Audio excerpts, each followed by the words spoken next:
So girls and boys, आज हम greatest integer function के बारे में डिटेल में डिस्कशन कर रहे होंगे।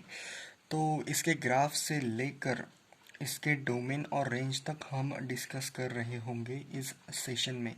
तो बिना किसी देरी के शुरू करते हैं हम इस सेशन को। तो ग्रेटेस्ट इंटीजर फंक्शन के बारे में हम बात कर रहे होंगे। तो y is equals to F of x is equals to greatest integer of x, और इसे हम डिनोट करते हैं क्लोज्ड ब्रैकेट से। तो क्लोज्ड ब्रैकेट से हम इसे डिनोट करते हैं, और ग्रेटेस्ट इंटीजर यानी कि हम देख रहे होंगे कि यह हमारा फंक्शन वर्क कैसे करता है। वर्क यानी कि ग्रेटेस्ट इंटीजर फंक्शन, यानी कि हमें ग्रेटेस्ट इंटीजर चाहिए। हमें फ़र्क नहीं पड़ता हम इनपुट क्या दें, हमें जो निकल रहा होगा यानी कि आउटपुट वो हमें इंटीजर चाहिए। तो लेमैन तरीके से ये कहना चाहता हूँ मैं कि जब हमारा ग्रेटेस्ट इंटीजर फंक्शन, तो ग्रेटेस्ट इंटीजर फंक्शन हमारा x कब होगा, जब हमारा x बिलोंग कर रहा होगा इंटीजर नंबर से। यानी कि अगर मैं इसमें 1 डालूंगा तो फिर इसका जो आउटपुट है वो 1 ही आएगा। अगर हम इसमें इनपुट डालेंगे तो हमें आउटपुट भी इंटीजर से मिलेंगे। और अगर हमारा x not belong to z, अगर अगर हमारा x इंटीजर नहीं हुआ तब हमारा आंसर क्या आ रहा होगा। तो तब अगर आंसर हमारा देखें तो तब हमारा आंसर आ रहा होगा फर्स्ट इंटीजर लेस देन और इक्वल टू x। तो हमें ऐसा इंटीजर लेना है जो लेस देन होगा x से और इक्वल टू भी हो सकता है। तो अगर मेरा कहने का मतलब यही है, हम नंबर लाइन से समझते हैं कि नंबर लाइन से हम किस प्रकार खेल सकते हैं। तो नंबर लाइन की अगर हम बात करें तो अगर यहाँ पर 0 है, यहाँ पर अगर 1 है, यहाँ पर अगर 2 है, यहाँ पर अगर 3 है, -1 है, -2 है और माइनस का 3 है। तो अगर मुझे किसी ने बोला कि हमें दे रखा है कि f ऑफ x हमारा है ग्रेटेस्ट इंटीजर ऑफ x, और हमें बोला गया है कि यहाँ पर हमारी इनपुट वैल्यूज़ और यहाँ पर हमारा आउटपुट क्या आ रहा होगा। तो सबसे पहले अगर मैं बोलूँ, अगर मैंने ग्रेटेस्ट इंटीजर फंक्शन में 2 हमारा इनपुट है तो हमारा आउटपुट क्या आ रहा होगा। तो आउटपुट हमारा ये आ रहा होगा कि अगर हमारा x इंटीजर है तो हमारा ग्रेटेस्ट इंटीजर फंक्शन उसे कुछ नहीं करता, जैसा है वैसा ही रहने देता है। यानी कि 2 का अगर ग्रेटेस्ट इंटीजर फंक्शन क्या होगा तो 2 ही आएगा, और अगर 3 का बोलेंगे तो 3 का भी 3 ही आएगा। और अगर कोई हमने फ्रैक्शन वैल्यू ले ली 2.5, अगर हमने ले ली तो 2.5 का जो ग्रेटेस्ट इंटीजर फंक्शन होगा वो होगा लेफ्ट। हमें लेफ्ट साइड जाना है, यानी कि लेस देन, हमें बोला है first integer which is less than x। तो 2.5 से लेस क्या होगा 2, तो 2 हमें लेना है यहाँ पर। यानी कि 2.5 का ग्रेटेस्ट इंटीजर फंक्शन है जो आ रहा होगा 2। इसी तरह से अगर हमने कोई 1.7 अगर ले लिया है ग्रेटेस्ट इंटीजर ऑफ 1.7, तो वो आ रहा होगा 1। हमें लेफ़्ट जाना है, लेफ़्ट, और जो फर्स्ट इंटीजर होगा वही हमारा होगा, यानी लेस देन और इक्वल टू। तो यहाँ पर 1.7 का जो आंसर है वो 1 आ रहा होगा। तो सबसे पहले हमने चेक कर लिया है कि हमारे ग्रेटेस्ट इंटीजर फंक्शन कैसे वेरी करता है, यानी कि किस प्रकार वर्क करता है। तो हम अब इसके डोमेन को चेक कर रहे होंगे, और फिर भी मैं एक पॉइंट आपके साथ शेयर कर रहा हूँगा कि अगर -1.5 हमारा इनपुट है, अगर है -1.5, तो हमारा आउटपुट क्या आ रहा होगा। तो इसमें हमारा आउटपुट -1 बिल्कुल भी नहीं होगा। इसमें जो है हमारा आउटपुट आ रहा होगा वो होगा -2। ये हमारा आउटपुट है। क्यों? क्योंकि हमें लेफ़्ट जाना है। यहाँ पर हमें समझना होगा, यहाँ पर हमें नंबर लाइन ड्रॉ करके इसका आंसर हमारा -2 आ रहा होगा।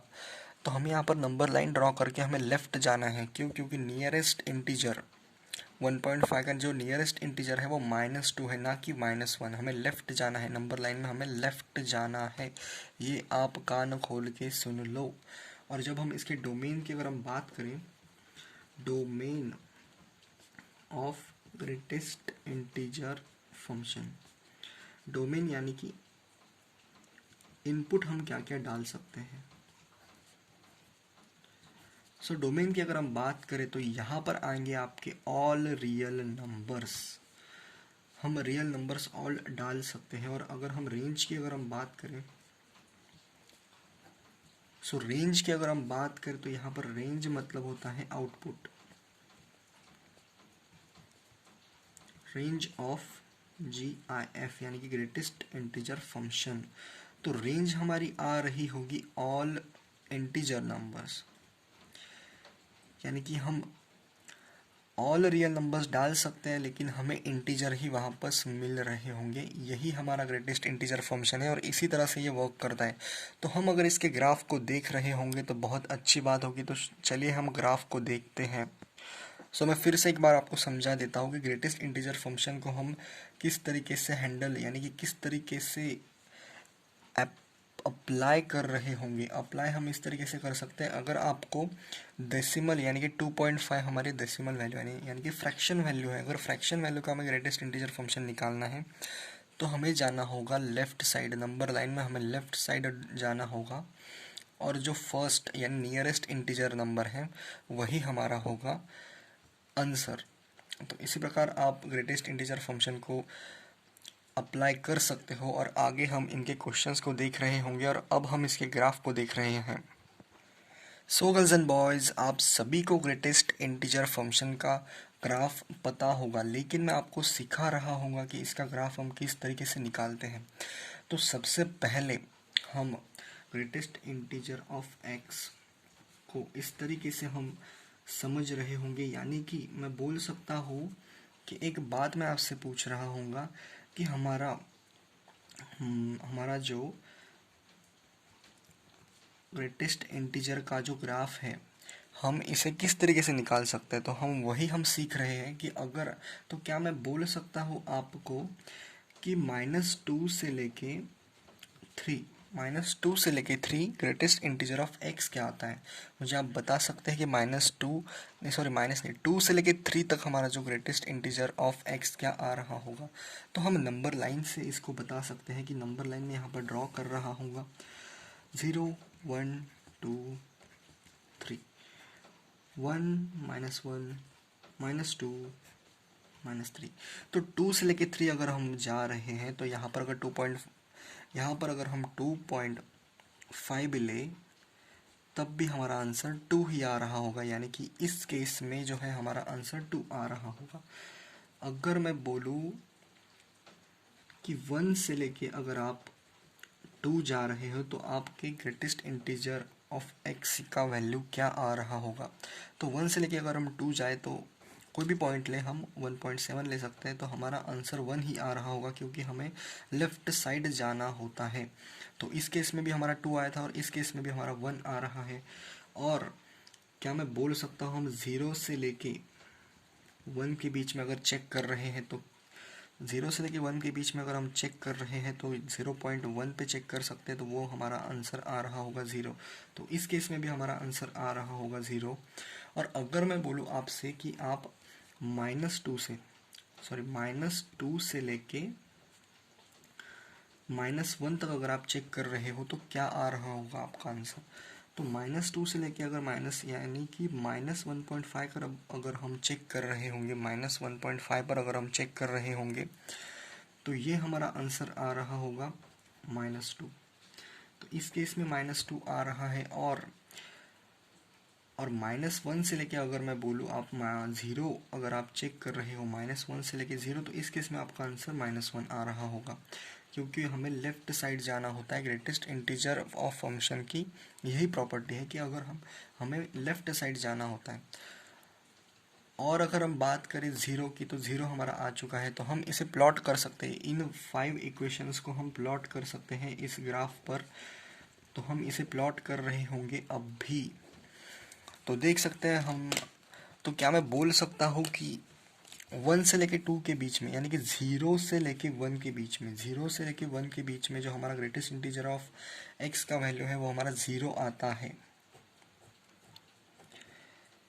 यहाँ पर हमारा ये 0 इंक्लूडेड है, यहाँ पर हमारा ये 1 इंक्लूडेड नहीं है। ये हम बाद में डिस्कस कर रहे होंगे।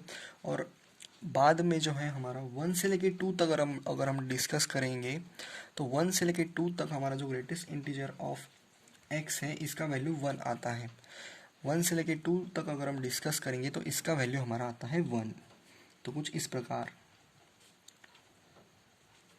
और अगर -1 से लेके 0, -1 से लेके 0 तो इसका आंसर हमारा आता है -1।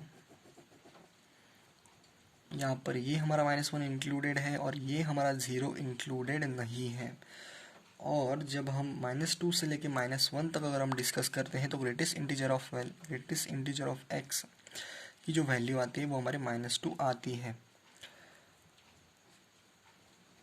और यहाँ पर भी जो -2 जो है हमारा इंक्लूडेड है। तो इस तरह से आपका ग्राफ आ रहा होगा। अगर आप आगे भी अगर कंटिन्यू कर सकते हैं तो आप बहुत सारे, यानी कि इसे हम स्टेप फंक्शन भी बोलते हैं, स्टेप फंक्शन,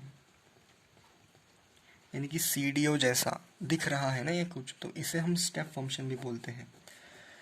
तो इंक्लूड हमने इस क्यों किया और इसे इंक्लूड क्यों नहीं किया, ये आपका एक प्रश्न आ रहा होगा आपके दिमाग में। तो इसे हम इंक्लूड इस डॉट का मतलब होता है कि हमने इस पॉइंट को इंक्लूड कर लिया है। और इस डॉट का मतलब यानी इस सर्कल का मतलब होता है हमने नॉट इंक्लूड, यानी कि इंक्लूड नहीं किया। ओके, तो इंक्लूड और नॉट इंक्लूड का तो आपको समझ में आ गया। सो इस डॉट और सर्कल को मैं एक बार फिर से समझा देता हूँ। जब हमने value of greatest integer function निकालनी चाही 0 से लेके 1 तक, तब वो वैल्यू हमारी आ रही थी 0, आ रही थी 0। ये बात आप ध्यान में रखिए, 0 आ रही थी। तो जब हमने इस वैल्यू को ग्राफ पर प्लॉट करने की कोशिश की तो यहाँ पर हमने 0 इंक्लूड इसलिए किया क्योंकि हमारे वैल्यू 0 आ रही थी। और उसी तरह से 1 से लेके 2 तक अगर हम जाएं ग्राफ में और इसे प्लॉट करने की कोशिश करें तो ये हमारा ग्रेटेस्ट इंटीजर ऑफ x जो है हमारी 1 आ रही थी 1 से लेके 2 तक। तो 1 से लेके 2 तक जो है हमारी वैल्यू 1 आ रही थी, इसीलिए हमने इसे इंक्लूड कर लिया। तो 2 को हमने इंक्लूड नहीं किया क्योंकि 2 हमारी वैल्यू नहीं आ रही थी। ओके, तो इस केस में यानी कि इस इंटरवल में आप कभी भी, यानी कि 1 से लेके 2 के इंटरवल में अगर आप 1.5 भी ले लेते हैं वैल्यू, तब भी हमारा आंसर जो है वो 1 आ रहा होगा ग्रेटेस्ट इंटीजर ऑफ x में। तो इस प्रकार आप इसका ग्राफ ड्रॉ कर सकते हो और समझ सकते हो अपने आप से। सो इस पॉइंट को मैं एक बार फिर से समझा देता हूँ कि f ऑफ x जो है हमारा वो है ग्रेटेस्ट इंटीजर ऑफ x। तो इस नंबर लाइन को फिर से एक बार मैं समझा देता हूँ कि अगर नंबर लाइन पे मैंने 2.5 लिया तो ग्रेटेस्ट इंटीजर ऑफ 2.5 जो है वो हमारा आ रहा होगा 2, क्योंकि हमें नियरेस्ट इंटीजर को लेना होता है और वो भी लेफ्ट साइड जाना होता है नंबर लाइन में। और इसी तरह से अगर मैंने -1.5 ले लिया होता तो हमें जाना होता है लेफ्ट साइड नंबर लाइन में, तो हमारा -2 आ रहा होता ग्रेटेस्ट इंटीजर ऑफ -1.5 जो हमारा आ रहा होगा वो हमारा आ रहा होगा -2। तो इसी प्रकार हम इसके क्वेश्चंस को सॉल्व कर रहे होंगे, वो भी अभी। तो बढ़ते हैं हमारे क्वेश्चंस की तरफ। सो गर्ल्स एंड बॉयज, शुरू करते हैं हम हमारे क्वेश्चंस के साथ। सो क्वेश्चंस में हमें दे रखा है कि ये जो हमारा डिनोट करता है ग्रेटेस्ट इंटीजर फंक्शन को, ये जो हमारे दो क्लोज ब्रैकेट्स हैं डिनोट करता है ग्रेटेस्ट इंटीजर फंक्शंस को। सो ग्रेटेस्ट इंटीजर ऑफ 2.8, अगर इस तरह के सवाल आपसे पूछे जा रहे हैं तो आपको एक नंबर लाइन ड्रॉ करनी होगी जहाँ पर 1 2 1 2 -1 -2।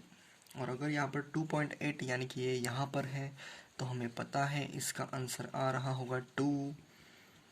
तो यहाँ पर 2 बोल देंगे। यहाँ पर 0.7 है यानी कि इसका आंसर जो है वो आ रहा होगा 0, नियरेस्ट इंटीजर, और हमें लेफ़्ट जाना है तो इसका आंसर आ रहा होगा 0।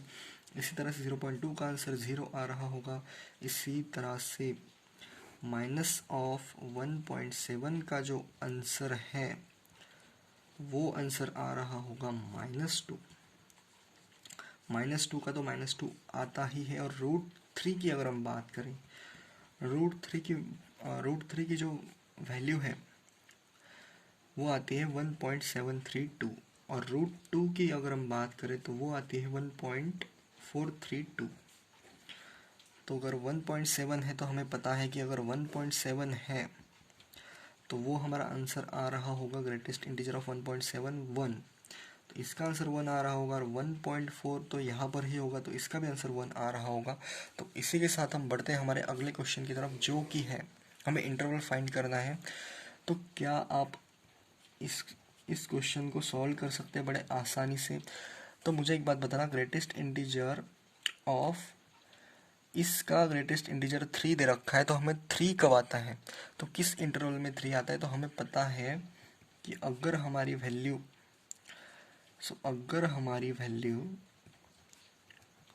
अगर 3 से लेके 4 के बीच में अगर है तो इसका जो ग्रेटेस्ट इंटीजर है वो आता है हमारा 3।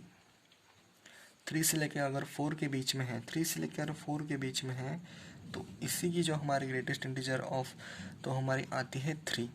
तो इसको जब हम सॉल्व करेंगे 2 माइनस 3 प्लस 1, सेपरेट भी अगर हम सॉल्व करें तो हो जाएगा। तो यहाँ पर हमारा आ रहा होगा 5/2, यानी कि x जो है हमारा लेस देन होगा 2.5, और यहाँ पर अगर हम बात करें तो x हमारा जो होगा लेस देन 4/2 यानी कि 2। ओके, तो हमारा जो है x बिलोंग करेगा 2.5 से लेकर 2।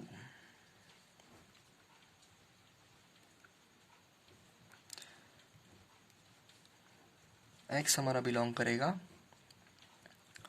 2.5 से लेके 2। तो इस प्रकार आप इनके क्वेश्चंस को सॉल्व कर सकते हैं और हम इस वीडियो को समाप्त करते हैं यहाँ पर। और अगर आपके क्वेश्चंस अगर नहीं आ रहे हैं तो फिर भी आप इसे रिवाइज कर लीजिएगा, क्वेश्चंस आपके हो जाएंगे।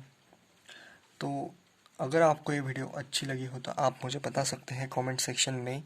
और इसी के साथ साथ ग्रेटेस्ट इंटीजर ऑफ फंक्शन, यानी कि ग्रेटेस्ट इंटीजर जो फंक्शन हमारा था वो हमने समाप्त कर लिया है यहाँ पर। और अगले लेक्चर में हम सिग्नम फंक्शन के बारे में बात कर रहे होंगे और मॉड्यूलस फंक्शन के बारे में बात कर रहे होंगे। तो समाप्त करते हैं, तब तक के लिए okay bye, best of luck.